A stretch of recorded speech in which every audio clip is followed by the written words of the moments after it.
میں یہ عرض کر رہا تھا کہ مصطفیٰ جان رحمت صلی اللہ علیہ وسلم نے اپنی 25 سالہ جوانی میں 40 سالہ خدیجۃ الکبریٰ کو نکاح میں لایا. ذرا زور سے بولئے اور زور سے بولیے. پوچھو ان مقدس علماء کے طلبوں کی دھول کو چہرے کا غازہ مل کے کہ 25 اور 15 میں فرق کیا ہے. یہ فرمائیں گے 25 اور 15 میں فرق 15 سال کا ہے. میں نے کہا آج ہمارے سماج کا مزاج ہے کہ لڑکا اگر 25 سال کا ہو تو اس کے لیے 22 سالہ شہزادی تلاشی جاتی ہے. لڑکا 20 سال کا ہو تو اس کے لیے 18 سالہ شہزادی تلاشی جاتی ہے.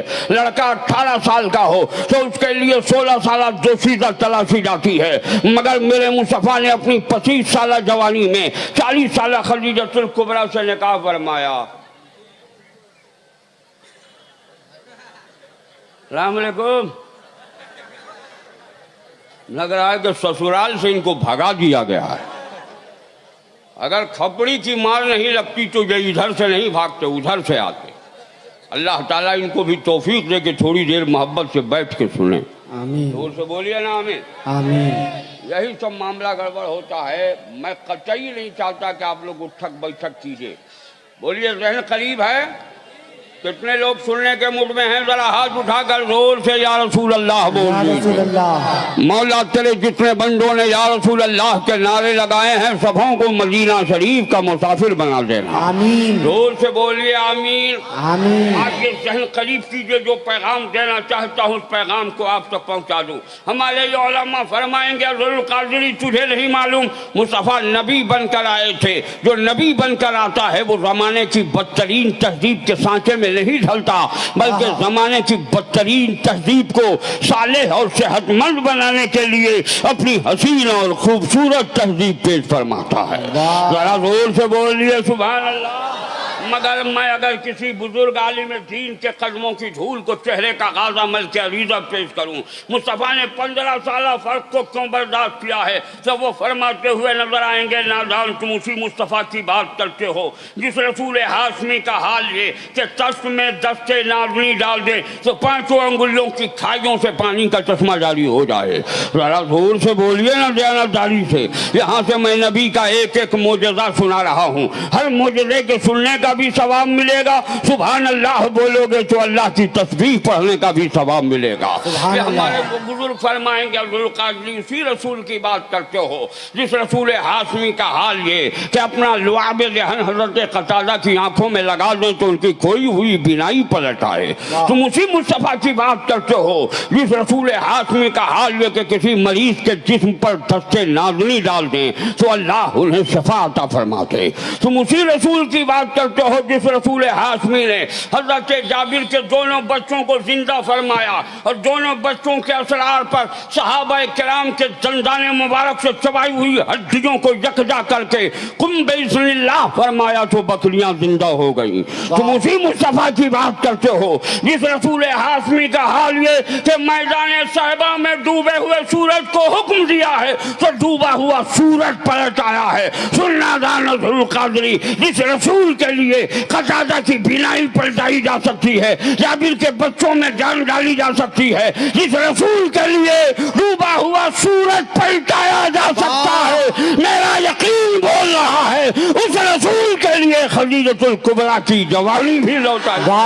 نعرے تکبیر, نعرے رسالت, مسلک اعلی حضرت, فیضان اعلی حضرت, نعرے تکبیر. ہماری قوم کے جیالو مسلمانوں, آج جشن عید میلاد النبی اور اس تقریب عرس مبارک میں اظہر القادری تجھے پیغام دینا چاہتا ہے. اٹھو, سماج کی بیواؤں سے شادی کرنے پر آمادہ ہو جاؤ اور اس لیے آمادہ ہو جاؤ کہ یہ نبی کی سنت ہے تو میرے نبی کی سنت کا یہ معجزہ ہوگا کہ تمہاری زندگی کے ایک ایک لمحے میں انقلاب آ جائے گا. سبحان اللہ.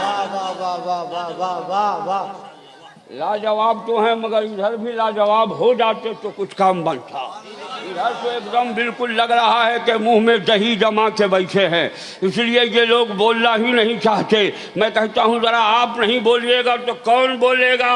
جب تک ہر لڑائی کا ایک تیور ہے, جب تک کمانڈر بیدار رہتا ہے اس کے لشکر لڑنے کو تیار رہتے ہیں۔ سبحان اللہ۔ اس لیے آپ حضرت کمانڈر کی حیثیت ہے، اس لیے آپ حضرات سے معتبرانہ گزارش ہے، بس چند لمحوں میں اپنے جملوں کو سمٹ کر جلدی سے پیراگراف چینج کر دوں گا، اس لیے کہ دوسرا کام بھی سر پر آمادہ ہے، اس لیے زیادہ وقت نہیں لوں گا۔ یہ صرف تمہیدی گفتگو تھی تاکہ یہ عوام کا ذہن جو عیاشی کی طرف بکھری ہوئی تھی اسے ہم اسلام سے قریب کرنے کے لیے پیغام دے رہے تھے۔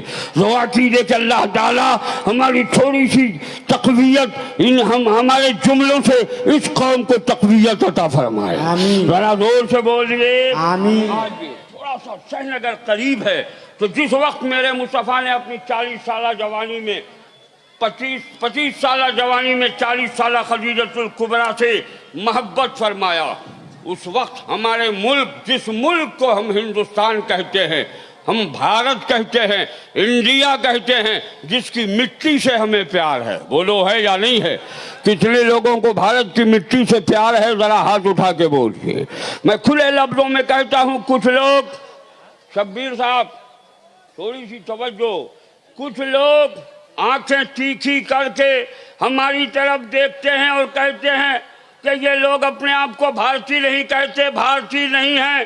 میں کھلے لفظوں میں کہتا ہوں، تم اپنی تاریخ دیکھو، تم جب مرتے ہو جلا کے راکھ کو پہاڑوں کے ہواؤں میں اڑا دیا جاتا ہے، سمندر میں رہ کے اسے بھگا دیا جاتا ہے، مگر جب میں مرتا ہوں زندہ رہتا ہوں تو بھی بھارتی، اور جب مرتا ہوں تو بھی اس بھارت کی کوکھ میں رہ کر اپنے بھارتی ہونے کا پیغام۔ نعرہ تکبیر، نعرہ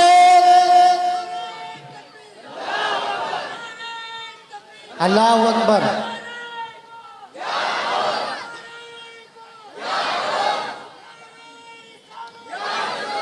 ہم اس جشن عید میلاد النبی میں آئے ہوئے دیالو مسلمانوں تجھے پیغام دینا چاہتے ہیں، سنو، اس بھارت کی مٹی سے ہمارے بزرگوں کو بھی پیار تھا، مجھے بھی پیار ہے۔ ہمارے بزرگوں نے جیسے پاکستانی ٹینکوں کو سینے پر لے کر بھارت کی عظمت بچائی ہے، ویسے ہی اگر پھر ہمارے ہندوستان کی عظمت پر حملہ ہوگا تو بھارت کا ایک ایک مسلمان کا شہزادہ بھارت کے مخالفوں کے مقابلے کے لیے اپنا سینہ سپر ہوتا ہوا نظر اللہ سے دعا کیجئے کہ اللہ ہمیں بھارتی بنا کر زندہ رکھے۔ آمین، زور سے بولیے آمین۔ ادھر جاؤں گا پھر وقت ختم ہو جائے گا۔ میں نے آپ سے پہلے کہا تھا کہ اگر آج بھی میں سیاست پر بولنے پر آ جاؤں تو بڑے بڑوں کی ٹوپی اور بڑے بڑوں کی دھوتی پھٹتی ہوئی نظر آئے گی۔ اس وقت تو الیکشن کا زمانہ ہے، ہر پارٹی میدان میں اپنے لیے ووٹ مانگتی ہوئی نظر آتی ہے، آپ سے ہمدردی کا اظہار کرتی ہے، مگر وہی لوگ جب ہم سے چن کر پارلیمنٹ میں جاتے ہیں تو وہی لوگ ہماری ہمدردی کو بھول جاتے۔ اب اپنی پیٹ کو، اپنی جیب کو بالکل پر کرنے کے لیے، بیلنس کو زیادہ کرنے کے لیے ان کے ساتھ ہو جاتے ہیں جو ہم پر ہمیں ظلم کا نشانہ بناتے ہوئے نظر آتے ہیں۔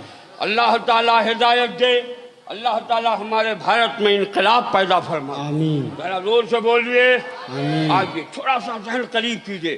اس وقت ہمارے معزز وطن ہندوستان کی تاریخ یہ تھی کہ اگر کوئی عورت بیوہ اور بیدھوا ہو جاتی تو اسے پتی کی چتا پر جلا کر ستی کر دیا جاتا تھا۔